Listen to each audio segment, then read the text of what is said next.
Pastor de cabeça branca pede o seguinte: vamos ler a Bíblia. Quer saber se o pastor é velho quando ele lê a Bíblia? Vamos ficar de pé, irmão. Vamos ficar de pé, irmão, para ler a Bíblia. Ó, é pastor velho faz isso. Pastor cabeça branca manda ficar de pé para ler a Bíblia. Diz o seguinte, Isaías 6: no ano da morte do rei Uzias, eu vi o Senhor assentado sobre um alto e sublime trono, e as abas de suas vestes enchiam o templo. Serafins estavam por cima dele. Cada um tinha 6 asas, com 2 cobria o rosto, com 2 cobria os seus pés, e com 2 voava. E clamavam uns para os outros, dizendo: Santo, Santo, Santo é o Senhor dos exércitos. Toda a terra está cheia da sua glória. As bases do limiar se moveram à voz do que clamava, e a casa se encheu de fumaça. Então disse eu: ai de mim, estou perdido, porque sou homem de lábios impuros, habito no meio de um povo de impuros lábios, e os meus olhos viram o Rei, o Senhor dos exércitos. Então um dos serafins voou para mim, trazendo na mão uma brasa viva, que tirara do altar com uma tenaz. Com a brasa tocou a minha boca, e disse: eis que ela tocou os teus lábios. A tua iniquidade foi tirada, e perdoado o teu pecado. Depois disto ouvi a voz do Senhor que dizia: a quem enviarei, e quem há de ir por nós? Disse eu: envia-me aqui, eis-me a mim. Senhor, nos ajude, Senhor, a dizer: eis-me aqui. Que possamos dizer hoje aqui nessa noite: eis-nos aqui como teu povo. Porque o Rio Grande do Sul geme, a África geme, nossos bairros gemem com o tráfico de droga aqui no nosso Brasil. O mundo geme. E nós, povo de Deus, fomos chamados, vocacionados a levar essa palavra de esperança àqueles que gemem e que estão perdidos. Usa-nos, Senhor, nessa noite para mobilizar o teu povo, que o teu Santo Espírito haja com liberdade no nosso meio. Nós oramos assim em nome de Jesus. Amém e amém. Pode sentar, querido. O texto é muito claro, logo no versículo 1, mencionando a morte de um rei. O rei Uzias tinha morrido. O rei Uzias havia governado por 52 anos em Judá. O rei Uzias havia feito um bom trabalho como rei. Era um homem reto, íntegro, fazia um bom trabalho. Era um homem piedoso. E com a morte dele, o profeta, era o profeta, tá, gente? Não era qualquer um, era o profeta Isaías, ficou um pouco perturbado. Porque esse homem reinou 52 anos, fez um bom trabalho. E a sua morte marcou um tempo de grande prosperidade. Até ali o povo tinha prosperado. Então isso assustava Isaías. Isso preocupava o povo, porque o povo acreditava no seu rei, no rei Uzias. E para toda a nação, aquele momento foi um momento de incertezas, de lutas. Mas eu digo o seguinte: para Isaías, foi um momento de redescoberta. Os momentos difíceis, pode ser para mim e para você, um momento de redescobertas. Os momentos difíceis que você passa, que eu passo, que é inerente a todos nós, a despeito da religião, da denominação, da idade, é inerente a todos nós. Os momentos difíceis, eles podem nos arruinar ou nos equipar, depende de você. E para Isaías, para o povo, foi um momento de ficar assustado e preocupado, de incerteza, mas para Isaías, foi um momento de redescoberta. Ele redescobriu algumas coisas. Normalmente, em tempos difíceis, em momentos difíceis, nós precisamos tomar algumas atitudes. E via de regra acontece com a gente assim. Em 1988 eu era e sou casado, óbvio, com a mesma mulher, graças a Deus, faço agora 39 anos, no dia 31 de maio. A gente vai pregar lá em Curitiba, mas vamos comemorar também o aniversário. E eu fui assaltado com 2 anos de casada, minha esposa estava grávida de 4 meses. Fui assaltado aqui em Vista Alegre, na casa da minha sogra. Minha esposa perdeu a gravidez. Passou mal, perdeu a gravidez no dia 24 de dezembro. Levaram meu carro, levaram meu filho. E a minha filha hoje, e depois minha esposa ficou com um problema com esse assalto, e ela levou mais 10 anos para poder engravidar. Pois a minha filha, ela disse o tivesse acontecido isso com a gente não, no caso comigo, com a mãe dela, porque ela não existia ainda, a nossa história não seria o que é hoje. Olha o que Deus fez, olha o que Deus transformou a nossa história. Eu deixei meu trabalho, deixei tudo, eu fui em 91 para ser missionário em Portugal, fiquei lá 5 anos e voltei. 10 anos depois, Deus cura minha esposa.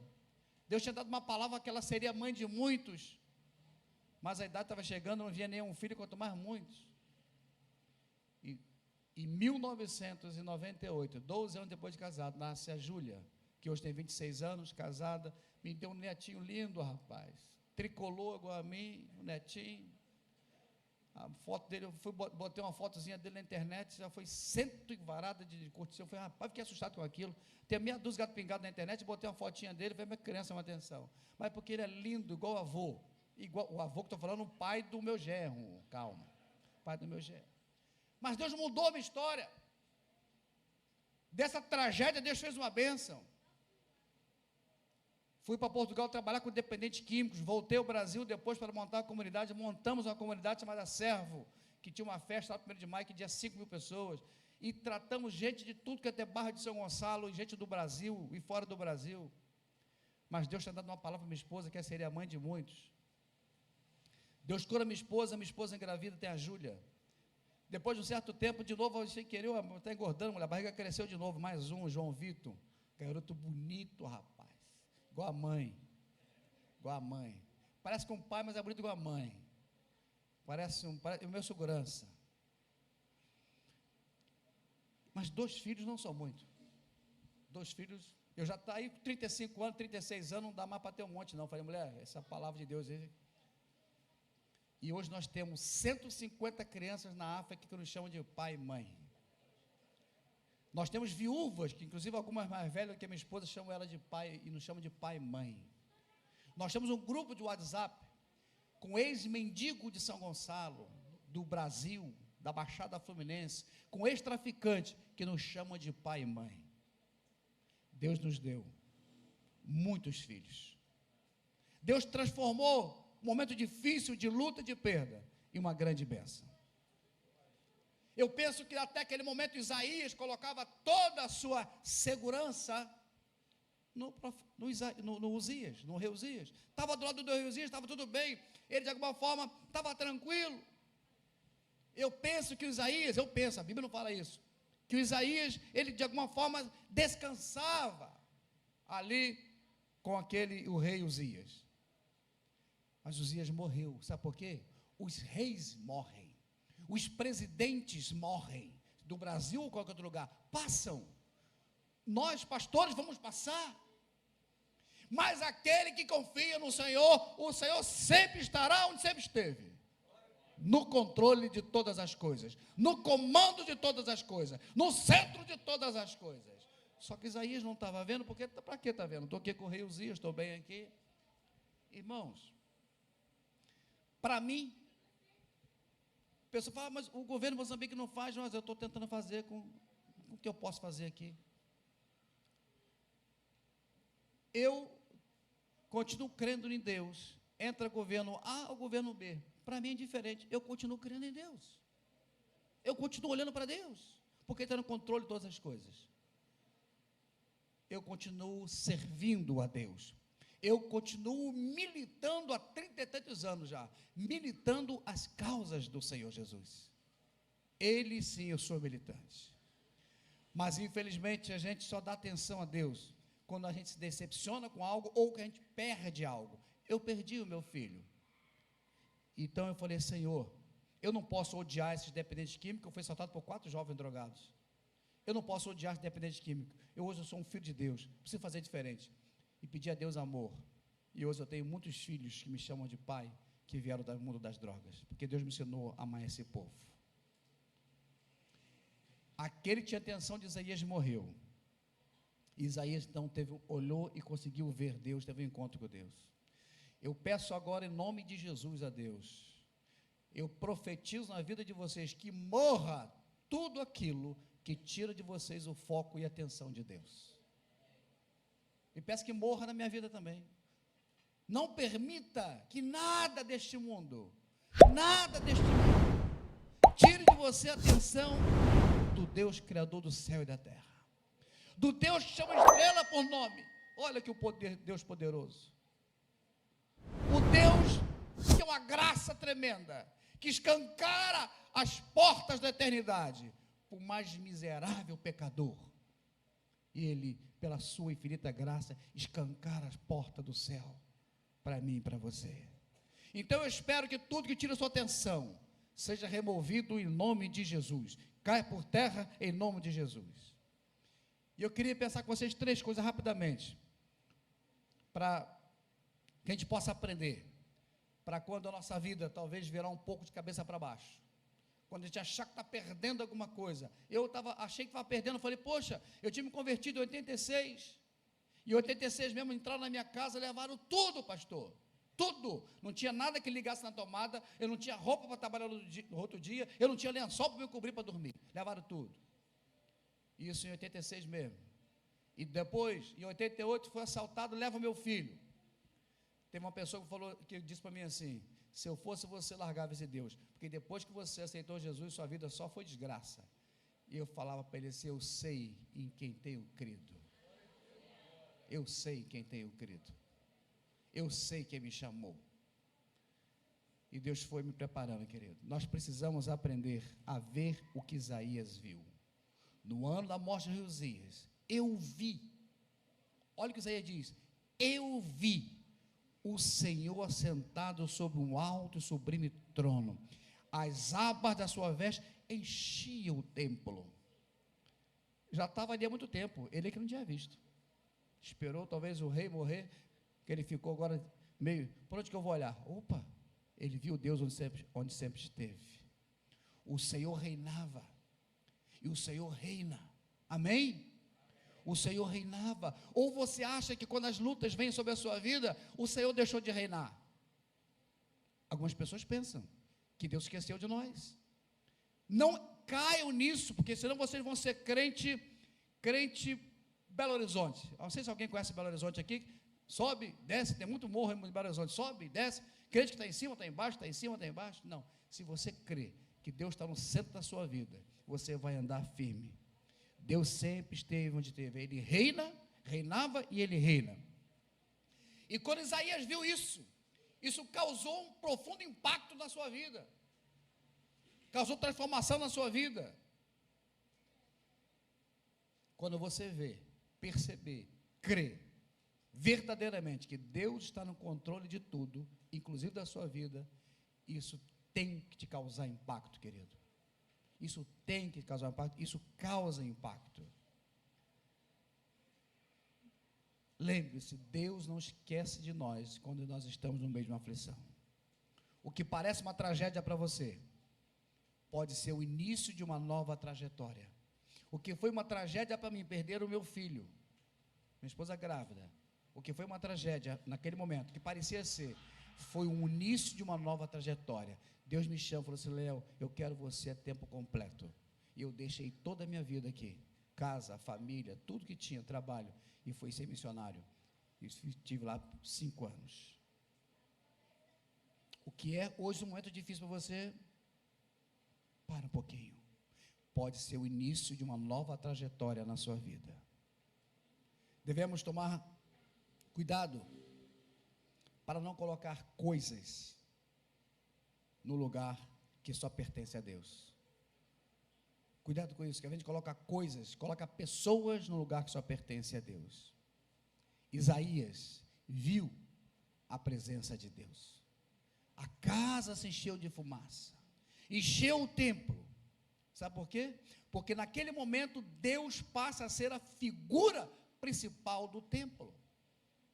Eu tenho ido a algumas igrejas que eu percebo que Deus não é a figura principal do templo. Às vezes é o pastor, esposa do pastor, mas não é Deus. Não é Deus. Quem tem que encher a presença aqui é de Deus, é do Espírito Santo. O culto não pode estar centrado no homem, mas centrado em Deus. Ele é o principal. Deus é a figura, sempre foi e sempre será a figura. Você veio aqui para adorar a Deus, não veio aqui para ver um pregador. Você me conheceu, né? Cuidado com isso, às vezes a gente vai para ver um pregador, às vezes vai para ver um cantor. Hoje em Itaborei está lotado. Para vir para cá foi difícil, para voltar agora vai ser pior ainda para voltar. Menino espetacular, garota, crente, né? Maria Marçal, tá, aquilo vai lotar hoje lá. Para ir embora agora vai ser difícil. Vou ter que talvez cortar caminho. Nada contra ela, tá? Gosto da menina. Mas, às vezes nós esquecemos e nós vamos atrás de pessoas e não atrás de Deus. Às vezes a gente senta o nosso evangelismo, eu digo com as pessoas fazendo evangelismo, fala, vamos para a nossa igreja. Nossa igreja é muito boa, nossa igreja é bacana, tem ar-condicionado, já louvor bonito, lá é tranquilo. A gente centra o nosso evangelismo na segurança ou na beleza da nossa igreja. Ou então algumas igrejas, denominações, centram o evangelismo na sua doutrina ou na sua teologia, que ela acha muito boa. Isso não é ruim. Isso é ruim quando está no lugar de Deus. O evangelismo tem que ser centrado no sacrifício de Cristo. Não é o que Ele vai fazer em você, é o que Ele já fez. Morreu na cruz, por mim e por você. Isso é evangelismo.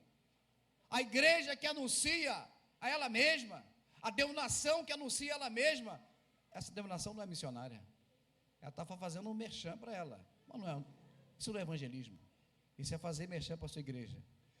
Porque a gente fala mais das coisas boas da igreja e da nossa denominação do que do sacrifício de Cristo na cruz do Calvário, querido. Falamos pouco às vezes do céu. Não podemos cultuar nem homens, nem denominação, nem temos que cultuar a Deus. A presença dele tem que encher o templo. A presença dele tem que marcar a sua vida. Tem que pautar a sua vida. Tem que nortear a sua vida. Tem que mostrar o caminho que você deve andar. Essa é a presença de Deus. E quem está salvo, querido, nunca estará sozinho para enfrentar luta nenhuma. Pensa nisso. Quem é salvo, quem está com Cristo, nunca vai andar sozinho para enfrentar luta nenhuma. O texto de Paulo aos Coríntios, 2 Coríntios capítulo 4, versículo 9, diz, perseguidos, mas não desamparados, abatidos, mas não destruídos. Às vezes se abate, às vezes a perseguição vem, mas Deus está de olho. Deus está de olho. Deus sabe da sua vida. Ele diz que estará conosco até a consumação dos séculos. Ele vai estar com a gente. Não é só no Natal, não é só no dia do seu batismo, nem só no dia que você vai à igreja. Ele vai estar com você todos os dias, até a consumação dos séculos. Mateus 28, 20. Todos os dias, dias difíceis, dias complicados, dias bons, mas todos os dias, eu vou estar com você. A gente precisa também sentir o que Isaías sentiu. Essa é a segunda coisa que vocês pensassem. O texto diz o seguinte, então disse eu, ai de mim, estou perdido, porque eu sou um homem de lábios impuros, habito no meio de um povo de impuros lábios, e os meus olhos viram o rei, o Senhor dos exércitos. Ué, mas não entendi. Ele falou que ele homem de quê?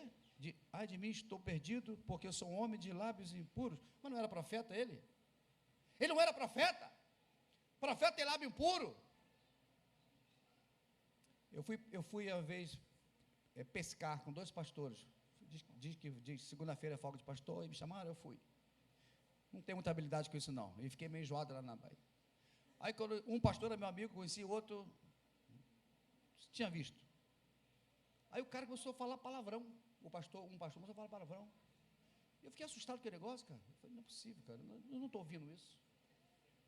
Aí ele assim, aí lá para o meio do dia, falou assim, estou vendo que o pastor Léo está assustado. Eu falei, meu irmão, estou assustado, estou mesmo, estou assustado. Aí eu vou te contar uma coisa. Aí eu falei, pô, não, eu não tenho paciência, pastor, para crente velho, carnal e pior pastor, não tenho paciência. Eu lido bem com bandido, macumbeiro, espírita, eu lido bem, mas com crente velho, eu estou de folga. Aí, de folga eu escancaro mesmo, é meu dia de folga, segunda-feira. Eu falei, miserável. eu falei assim, tá vendo? Eu já estava dentro do barquinho na Baía de Guanabara, tá vendo aquela praiazinha lá em Niterói, aquela praiazinha, vai com o barco lá e me deixa lá que eu vou ficar lá. Eu vou. Não, eu tô enjoado, e estava meio enjoado até de ouvi-lo. Passou uma mulher, o cara, oh, que é isso? Tem profeta de lábio impuro? Tem, infelizmente tem. Esse era um miserável. Está perdido, largou a mulher, já casou 5 vezes, largou também, não conhece. Coitado, se perdeu, vamos orar por ele, né? Está perdidinho, já casou 5 vezes e nenhuma delas presta, só ele que é bom. Profeta de impuro lábio, crente tem, aqui não, na Betel não tem, só lá na minha igreja, na minha adoração, o que fala palavrão não tem, nessa igreja aqui não tem não. Crente aqui que usa palavrão não tem, só lá na minha igreja que deve ter, também não. Um dia meus 2 filhos pequenos, minha filha, meu filho, está em cima da cama brigando. Aí, daqui a pouco, pum, são palavrão. Opa! Eu e minha esposa olhamos um para o outro. Eles tinham lá 5 anos, 7 anos. Eu falei assim, ei, foi lá no quarto, que é isso? Ei, isso o que, papai? Isso o que? Brincando de briga. Você falou uma palavra feia aí. Eu falei, ei, peraí, vamos conversar. Falou uma palavra feia aí. Falou uma palavra aí que não... Aí eles pensaram, vocês sabem. Aí para a brincadeira, assim. Eu falei assim, mas onde é que você ouviu isso? Aí os dois, a gente ouviu na escola, a gente ouviu na igreja, e eu era o pastor da igreja, gente. Que vergonha. Na igreja, olha para o seu pai e para a sua mãe. Vocês já viram o seu pai e sua mãe falar essa palavra? Eles pensaram, discutiram lá, fizeram uma DR lá. Não, nunca vi papai falar essa palavra nem mamãe. Então só fale o que papai e mamãe falar. Fechou? Aí eles, tá bom. Cuidado que você fala. O profeta às vezes precisa tomar cuidado. Em Isaías, eu sou um homem de impuro lábio. Sou um homem de lábios impuros.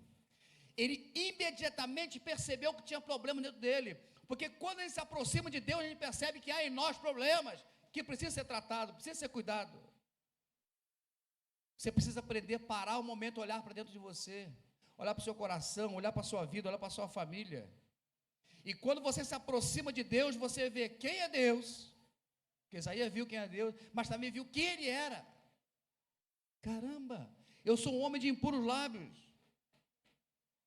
Talvez até aquele momento Isaías achasse que estava tudo bem na sua vida, estava tudo fluindo bem, afinal de contas eu estou lá do rei aqui, do rei Uzias, fazendo meu trabalhinho, está aqui tranquilo. Mas quando ele vê Deus, ele olha para dentro dele, ele viu que não estava tudo bem, tinha coisas que precisavam ser consertadas. Quando a gente se aproxima de Deus, nós somos confrontados com a nossa arrogância, sabe? Com a nossa arrogância, com o nosso orgulho. Se tem uma coisa que o profeta de Deus, pastor, precisa tratar todos os dias, é a sua arrogância e o seu orgulho. Porque senão a gente vai cair. Porque é muito fácil. É muito fácil. Todos os dias o profeta tem que tomar cuidado com a sua arrogância e com o orgulho. Nos aproximemos de Deus dia a dia, que a gente vai ver quem realmente nós somos. A Isaías vê quem ele é, que ele realmente está dentro dele, mas isso produziu em Isaías humildade e confissão. Ele gritou, ai, ele não gritou, ai do pastor tal, ai do pastor fulano, ai do meu vizinho. Ele falou, ai de mim, Senhor, ai de mim. Olha para você agora e fala, Senhor, ai de mim, olha para dentro de mim, Senhor, ai de mim, Senhor, ai de cada um de nós. A gente precisa ter capacidade para olhar para nossos fracassos, olhar para quem nós somos, porque quando a gente olha para o nosso fracasso, quem nós somos, nós vamos ter mais dependência de Deus, e nós vamos conseguir ser mais bênção para outras pessoas, quando você sabe que realmente você só é um instrumento, e você precisa cuidar da sua vida, para que você possa ser um instrumento realmente limpo, puro, amém?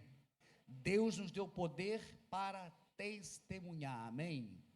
Mas recebereis poder do Espírito Santo e sereis minhas testemunhas. Mas infelizmente alguns crentes insistem em ser mau testemunho, e nós fomos chamados, homens dessa igreja, Betel, homens de outras igrejas, nós fomos chamados para ser bons testemunhos, amém? Que a gente possa dar bons testemunhos. O Senhor não está aqui só para apontar pecado, Ele está aqui também para perdoar pecado. Graças a Deus, hoje o tempo é outro. Lá naquela época, vem cá, Isaías, vem cá. O anjo foi lá, com a tenaz, até o anjo tinha medo de queimar a mão, né? Pegou e foi na boca dele, nos lábios, pum! Aqui deve ter queimado um bocado, né? Aqui deve ter queimado um bocado os lábios. Tranquilo, povo, que hoje não é assim, não. Se fosse assim, e o que ia ter de gente saindo com os lábios assim, ó, queimado dentro da igreja, tudo assim, ó, com um beição grandão, não é mais assim, não. Agora, Deus tem o seu sangue que nos perdoa de todo o pecado. A gente precisa dizer o que Isaías disse. Isaías falou: ah, Senhor, eis-me aqui, Senhor, eu me rendo, eu me entrego. Isaías recebe o coração limpo de Deus, recebe um lábio puro de Deus, e diz: eis-me aqui. Ele estava dizendo: Senhor, o meu tempo de inatividade acabou, o meu tempo de zona de conforto acabou, estou pronto para te servir realmente como o Senhor merece, como o Senhor quer e como o Senhor deseja. Seria muito bom se cada um de nós pudesse sair daqui nessa noite e falar: Senhor, eis-me aqui, Senhor, o meu tempo de inatividade acabou, não vou mais ouvir essas misérias de Moçambique, nem do Rio Grande do Sul, nem daqui do nosso bairro, e ficar inerte. A minha inércia acabou, eu vou ser um crente agora que faz a diferença, que faz algo de Deus. Isaías estava dizendo o seguinte: Senhor, já não mando mais na minha vida a partir de hoje, agora minha vida é sua. O rei Uzias morreu, mas minha vida é sua, eis-me aqui, Senhor. Irmãos, tempos difíceis são inerentes a todos nós, a todos nós. No entanto, quando eles chegarem, você pode encurtar a gravidade desses tempos difíceis. Como fazer isso, pastor Léo? Como encurtar a gravidade em tempos difíceis? Sabe como? Só basta você ver o que Isaías viu, sentir o que Isaías sentiu e dizer o que Isaías disse. Essa é a forma de você encurtar, amenizar. Quando eu fui assaltado para aqueles jovens, eu falei: Senhor, eis-me aqui, Senhor, eu quero fazer diferença. Quero fazer diferença. E encurtei a minha luta, a minha dificuldade. A gente precisa sair da inércia e transformar o nosso estilo de vida. O nosso estilo de vida deve ter uma missão, e nossa missão é a missão de Deus. Nós não temos missão, nossa missão é a missão de Deus. E Deus quer reconciliar o mais vil pecador a Ele, através de Cristo. Então, qual é o nosso trabalho? Levar pessoas a Cristo. Mas, infelizmente, Paulo fala o seguinte: lutemos juntos pela fé evangélica. Não é pela igreja tal, né? Lutemos juntos pela fé evangélica. A fé evangélica que Paulo fala não é necessariamente a fé de alguns evangélicos. Não é. É pela fé do evangelho de Cristo. Amém? Pense nisso, se coloca à disposição, porque a causa de Cristo deve determinar, deve orientar, deve iluminar, nortear todas as outras causas da sua vida, todas as outras. É a causa de Cristo vir primeiro. Busque primeiro o reino de Deus e a sua justiça, e as demais coisas vão ser acrescentadas. Amém, querido? Essa obra missionária não pode parar. E essa obra missionária é movida pelo amor ao Pai, pela obediência do Filho, e é feita no poder do Espírito Santo. É esse poder do Espírito Santo que eu peço a Deus que derrame sobre a vida de vocês, e que vocês possam ser os enviados de Deus. Tem um texto de João 20, 21, diz o seguinte: Pai seja convosco, assim como o Pai me enviou, também eu vos envio a vós. E eu termino dizendo o seguinte: Pai seja convosco, assim como o Pai enviou Jesus, assim como o Pai me enviou. Jesus falou: eu também envio a vós. Que todos nós saibamos que ao sair por aquele portão, não pela porta, pelo portão, todos nós estamos entrando num campo missionário. Do outro lado da rua está a sua África, do outro lado da rua está a sua Oceania, o seu Rio Grande do Sul, está a sua missão. Deus te abençoe.